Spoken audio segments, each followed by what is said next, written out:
দেশবরেণ্য অনেক আলেমদের মধ্যে খালেদা জিয়ার জানাজা পড়ানোর জন্য বেছে নেওয়া হয়েছিল মুফতি আব্দুল মালেককে। তারেক রহমানের সিদ্ধান্তের পর আব্দুল মালেককে অনুরোধ করা হলে তিনিও দ্বিতীয়বার না ভেবেই সায় দেন। খালেদা জিয়ার জানাজা পড়িয়ে আলোচনায় আসলেও আব্দুল মালেককে ভালো করে চেনে না এদেশের মানুষ। তবে মুসলিম বিশ্বে তার গ্রহণযোগ্যতা আকাশচুম্বী। সাধারণ পোশাক আশাকের মাঝে লুকিয়ে আছে তার জ্ঞানের সম্ভার। বর্তমানে জাতীয় মসজিদ বাইতুল মোকাররমের খতিব হিসেবে দায়িত্ব পালন করছেন তিনি।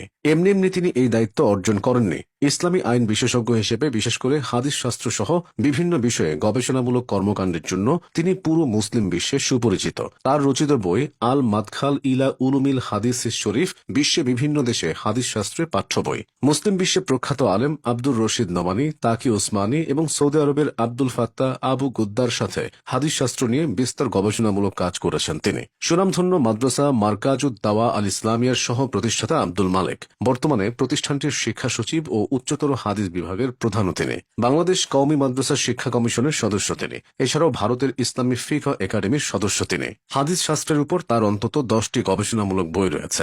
এত জ্ঞান গরিমা নিয়েও তিনি যেন মাটির মানুষ। প্রচন্ড বিনয়ী ও শান্ত মেজাজ তাকে আরও গ্রহণযোগ্য করেছে।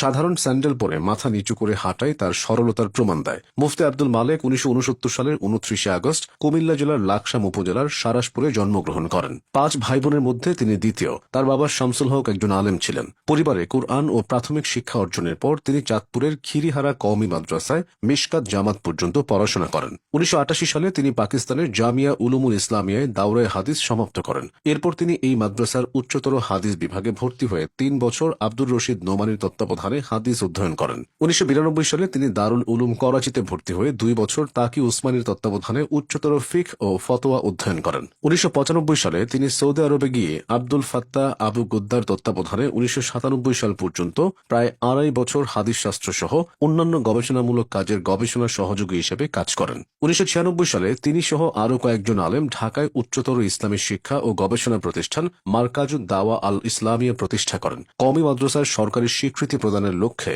2012 সালে বাংলাদেশ কওমি মাদ্রাসা শিক্ষা কমিশন গঠিত হলে তিনি তার সদস্য মনোনীত হন। মুফতি আব্দুল মালেক 2019 সালে ইসলামিক ফাউন্ডেশন বাংলাদেশের জাতীয় চাঁদ দেখা উপকমিটির প্রধান মনোনীত হন। লেখক হিসেবেও তার খ্যাতি ছড়িয়েছে।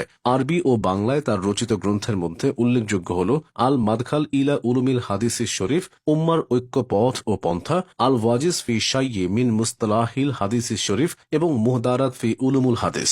মাওলানা আব্দুল মালেক শুধু বাংলাদেশী বরেণ্য নন, তার পরিচয় ও খ্যাতি ছড়িয়ে পড়েছে পুরো মুসলিম বিশ্বেই। ভারত, পাকিস্তান ও আরবের অনেক প্রখ্যাত আলেম তার যোগ্যতার স্বীকৃতি দিয়েছেন, তার প্রশংসা করেছেন।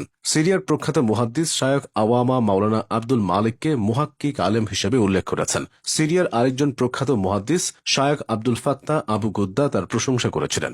ভারতের প্রখ্যাত আলেম মাওলানা সাইদ আহমদ পালনপুরি তার কিতাব আল মাদখাল সম্পর্কে মূল্যায়ন করতে গিয়ে বলেছিলেন, আল্লাহর বিশেষ তৌফিকপ্রাপ্ত ও ইলম ব্যস্ত এই উস্তাদ ও শায়খের কিতাব আমাকে বিমোহিত ও বিস্মিত করেছে। বাংলাদেশের শীর্ষস্থানীয় আলেমদের মধ্যে জামিয়া হাটহাজারীর প্রয়াত মহাপরিচালক শাহ আহমদ শফি ও জামিয়া মাদানিয়া বারিধারার প্রয়াত মুহতামিম নূর হোসেন কাসিমিও তাকে বাংলাদেশের গৌরব ও সৌভাগ্য হিসেবে উল্লেখ করেছিলেন।